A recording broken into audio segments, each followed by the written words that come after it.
والله مثل ما شفت مباراة الوصل والأهلي. طبعا الوصل سيطر على المباراة من بدايتها لنهاية الشوط الأول، هم مسيطرين.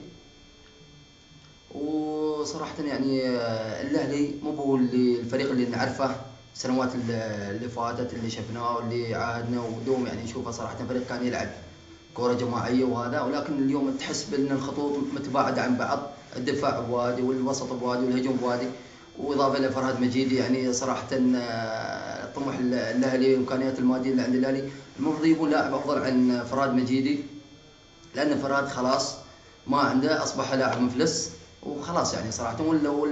والفرقة الثانية حفظت فرهاد وعرفت منه فرهاد، خاصة يعني لاعب اللي وصل 4 سنوات ماضية وعرفوه يعني صراحة، عرفوا تحركاته، عرفوا كل شيء. ولكن وصل فريق جيد وفريق مجتهد صراحة.